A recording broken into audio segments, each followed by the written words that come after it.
They make $1 when I make $1. Yeah. Okay, so that was a great question by Hannah. Hannah asked here if they wanted to either be on the soprano or the alto line and have two parts. So I would like for you to be on the soprano line because this work was originally written as a double piano, a piano duet by Haydn, who then Johannes Brahms was like, hey, that's a cool song, I'm going to steal it, I'm going to steal the melody from it. And made his own kind of variation of it. So if you two want to take it together, then that'd be awesome. Yes, Ron? Are we taking all the repeats? That's such a good question. No, so the first time that we run through this, we're not going to take the repeat, and we're also not going to take the second ending. Simply for time's sake, and also because hopefully if we get it right the first time, then when we are to perform it, then it will go a lot more smooth, and we'll be able to kind of like take that and apply it, application of the knowledge. So yes, St. Anthony Divertimento. I think let's go ahead and just start by doing a run-through. I think that'd be a great way to start. It isn't 2, but I'm going to take it in 4 because it's a little bit slower, and that way it'll just hopefully go smoother.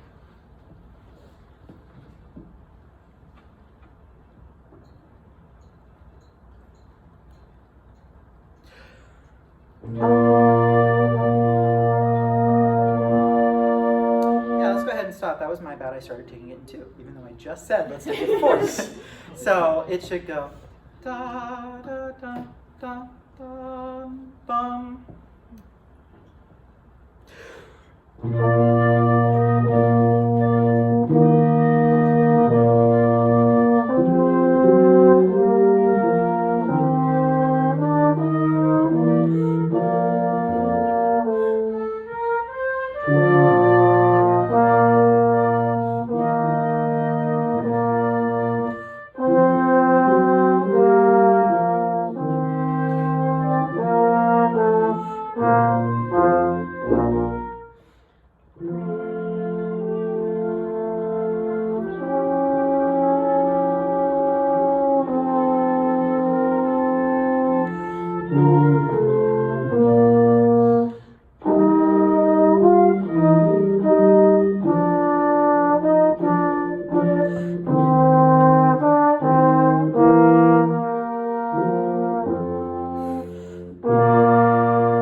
Okay, good first run through that.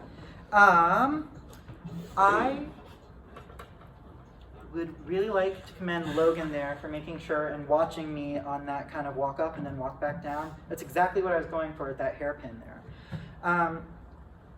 Working backwards here, I think I would like to highlight some of these kind of random, well, particularly one word at the end here.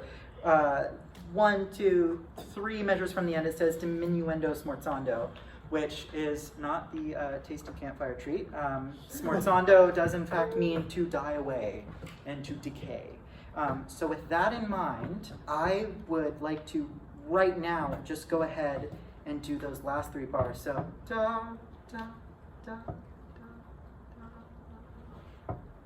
Okay, go almost basically going to a niente, right? Nothing. So I'll give you one.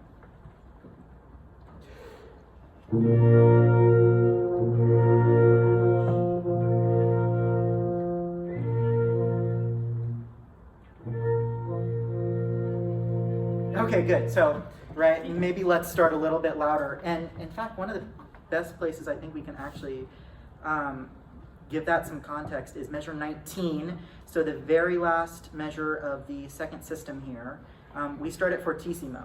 And when you're given a musical piece, right, everything is relative to what is going on. So maybe forte there might actually be in a larger scale of things, maybe like a forte plus, just so that we can get that down to a really nice niente. So let's think about that the next time we're running through there. So this piece is really important too, with the hairpins and the dynamic contrast, because St. Anthony is the patron saint of losing things and also people being lost. So when you think of the contrast here, think about someone literally like coming back in and then coming back out, or going in, light going through your eyes if they're like checking for a concussion or something. a nice, like a lighthouse almost. That's what I like to think about when I'm thinking of these dynamics. So with that in mind, with some of this context that I just gave you about the dynamic contrast, let's go one more time, starting at the B section, so right after measure 11. So measure 11, not right after measure 11, but measure 11. We're going to start there. And when you're going through this, remember what I just said about the dynamic contrast and the going and passing and the phrasing. Also think about the pulse within each other. Look at each other, not just me. And think about the articulation too. So here we go. Starting at piano. Think about what that is in relation to this context, this piece.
Great.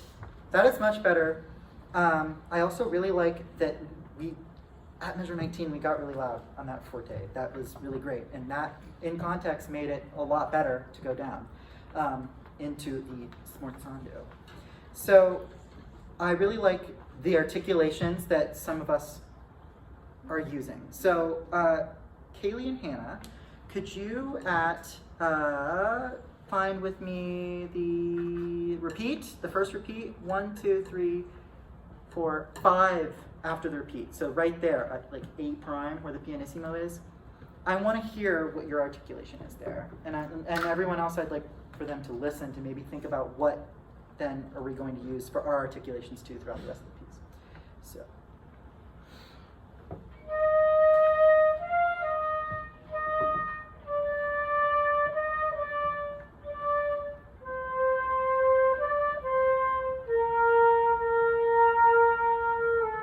Great, okay. Did everyone hear, right, that on those eighth notes it was light and buoyant, but it wasn't like, so like a boom, like a pizzicato, which you might think is what you actually want to play just because, you know, it's an orchestral piece if you've heard it. But again, as I was mentioning, it was written for 2 pianos, so if we have that kind of, some of you I'm sure have heard, the sync and link feeling of it, rainbows and smiles, I think that would give another element to this. And I think that it sounds really good that way. The articulations, particularly in measure 1, 2, 3, 4, 5. Measure 5, so we have those 16th notes. I think both the alto and the soprano can go bum, bum, bum, bum, right? I think you can give it a little bit more space, and especially on that last 16th, give it a slightly, but not a lot, so it's not like too, obvious. The 16th to be really short. So that was really good. I think going forward, after rehearsal, once you practice this, a great way to practice this would to be with a tuner and also a drone, particularly a drone with a B flat, because that's what the key is. And think about your note there on the very last chord. Tune what that B flat major chord would think about. So, yeah, great pulse and everything together, and really great phrase markings. And I will see you Wednesday.